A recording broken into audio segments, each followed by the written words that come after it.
Hey there. Imagine that your perception is beyond any dimension. Can you do that? Where you're just pure consciousness and spirit. I wanted to share some things. This is just a short sort of reaffirmation of some things I've said over the past few days because I'm seeing an increase in people that are in the so-called quote unquote awake community, right? And particularly, I looked at this girl named Gina because she puts up a lot of videos about ships that she sees coming through the Sun Gate, and then one that I saw recently about all the dark energies coming in here, demons and all the rest of it, right? And it's like, girl, I suggest you go to. I've mentioned this to her many times. You need to go to Project Ascension, okay, and go through at least enough of those videos to sort of put the pieces in the puzzle together to understand we were engaged in Star Wars, okay, which are electrical wars, which are frequency wars, which are genetic wars, okay. So you have to sort of scale up your knowledge of technology, if you can imagine, if you will, technology that exists 100 million years in the future, okay, that can be brought back to the past, and then you can experience it now or any time in which you are experiencing past, present, or future moments, wherever they can be experienced, wherever you're perceiving the universe exists within your own mind. Okay? So I've mentioned this many times. I write my own stories. I live in my own stories. I live in my own simulations. Okay? That's what's normal for me. So I put my projection system down, realized that my state of consciousness went from infinite perception and creative imagination, which all those stories have already been experienced. And so if I slow the speed down to now write about them, we can fill up every bookshelf between here and infinity.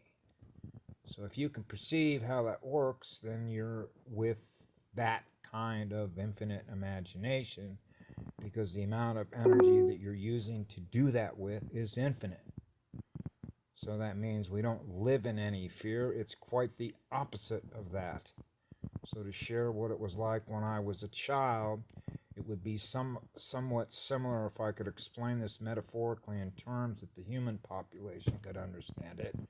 It would be like saying, it's like the opposite, it's like on the opposite extreme spectrum. If you think of an addiction, but a different kind of addiction, it's like you have this fire in you that burns so hot for what I call orgasmic, an orgasm.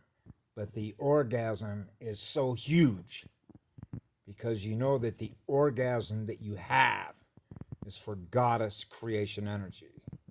That's what lit up all my chakras, and I thought I was going to explode into a gazillion pieces when that happened. Okay? So you realize when that happens, it's like, wow, I'm back home again, which is like massless. You're massless. Okay? Which means I'm not in any body. I'm simply aware of everything that is possible to experience. We are infinite experiencers, and we don't live in any fear to experience it because we have so much fire within us for how excited that we are to experience everything that is possible to experience with energy that is burning so hot. Okay? So that's how I describe it. It's like when I was here looking for as many things that I could show love to, as if you are obsessed with showing love. You are obsessed with giving love. The most powerful light, the most powerful love that you can project to everything that is around you 360 degrees.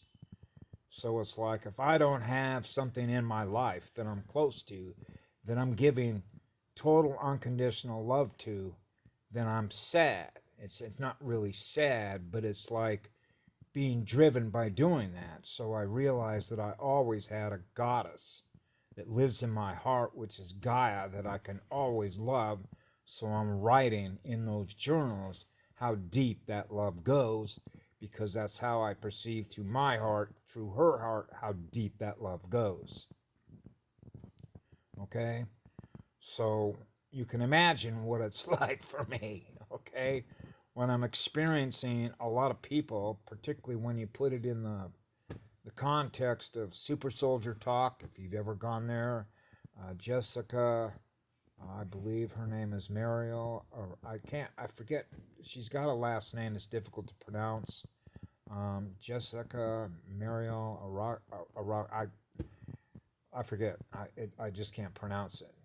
But she does Super Soldier Talk with ACIO, which is Advanced Contact Intelligence Organization. And one of the videos that they put up today talked about how did he put it? A virtual reality game.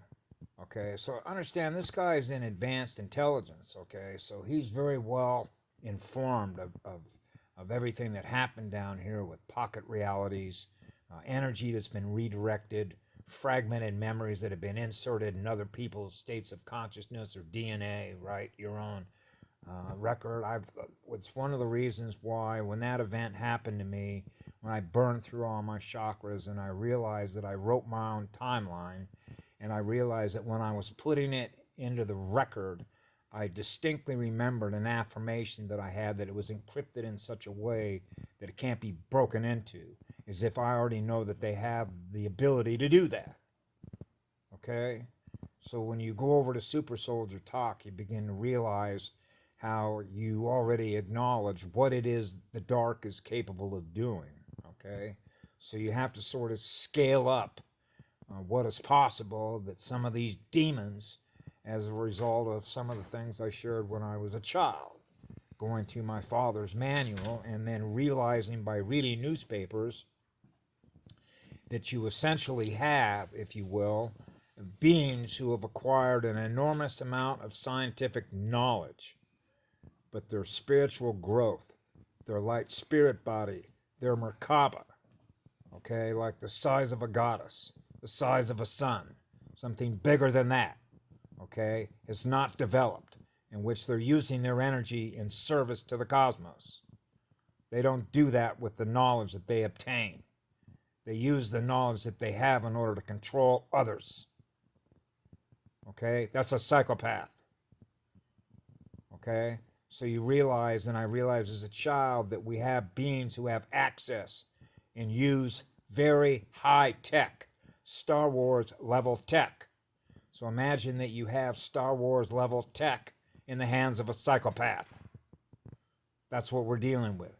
So the kind of beings that have to come in here have to know how to use technology that is beyond their comprehension. Because if they ever had ways in which they could use what it is we know, then imagine what they would do with it. Okay? So when I put this into the context of running virtual reality programs, well, people do that every day when they go on their cell phone. All the program apps in Google Play, you're using your state of consciousness to run a program. That's a virtual reality simulation that you're experiencing when you do that. Okay, so it's no different if you want to download a Star Wars game and have 100 people all engaged in that it's no different. Just scale up the amount of energy that's being used on a real Star Wars level between real star systems, and that's what you have. It's a much larger simulation. So one of the questions, because they were opening up questions between Peter, who's an insider, with Jessica Morocco, that's her last name, Morocco, Marocco, who was open to questions, and so I said, okay, let's talk about infinite perception here. And I said, think about the entire mind of Laniakea, which is a supercluster. So when you take every unit of consciousness that is in a supercluster that is connected to each other in a communications network, then how big is that motherboard? Who's running the biggest motherboard in Laniakea? Because Gaia's got a motherboard.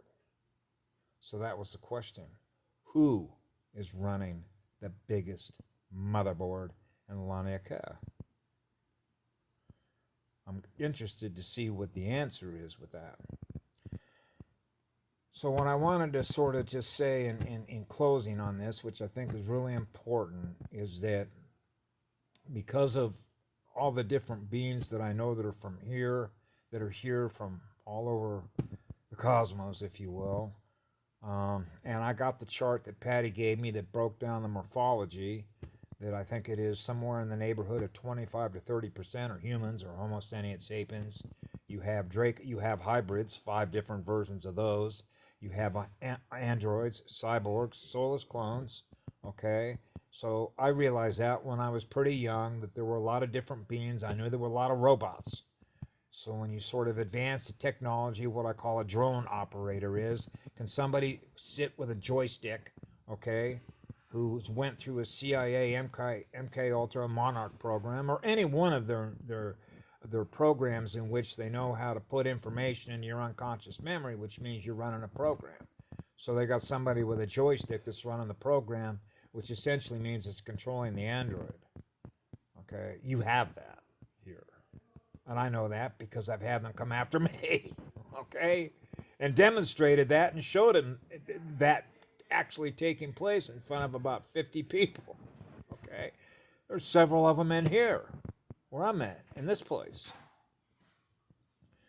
So that means they become a useful asset for the dark, and they naturally do what the dark wants them to do, which is to push fear porn energy, okay? Because they realize they lost the war. So they're not going to go down without a fight. So they're going to do everything they possibly can to make sure that you stay in an acidic state of mind. So the more acidic thoughts that you have, meaning you're pushing acid rain through your mind into your entire body, that's a lot of metadata that's running low frequency stuff. You got to push out of all the ways in which you expel toxic data, because that's what it is. It's data. It's numerical data that you experience, because you can break it all down numerically and quantitatively. And then you can even measure all your experiences qualitatively based on the kind of energy that you choose to love to experience. Remember, I talked about my childhood having a filter content, putting a firewall in, okay, which means you're not going to bust into my ability to experience what it is I want to experience so that I experience what you want me to experience. So I run your program. It's like, fuck you. I run my own programs. Okay? Because of the level of energy that you run, which is running at such a high rate of speed, it's sort of like you got a license to be able to do that because you're spreading so much light everywhere that you go. So you're a cosmic, I call it a cosmic Lonic antenna, right? You're always pushing the light wherever it needs to be restored because your antennas are so sensitive. You're picking up wherever it has been stored. And the downside to that is I pick up so much low density consciousness, mass density consciousness everywhere I go, especially here, okay, that I'm having to alkalize myself like crazy every day. Okay, so it's gotten to the point where I'm fasting now and just pushing almost pure chlorophyll. Okay, so that's the nature of the war. Because I normally push indigo. You know, that's what I love to do. That's the energy that I love to experience. So we know how to push it. So all I want to say is that when Patty tells me it's over, it's over. So relax. Try and what I call it's like we used to do as children. You know, channel surfing on the TV. I don't want to experience what that channel had to say. That's why I never. Anytime a commercial ever came on when I was a kid, if the TV was ever on, get out of here. Right. So you have a choice on what you want to experience. Just turn the noise off. Just say, listen, that's who you are.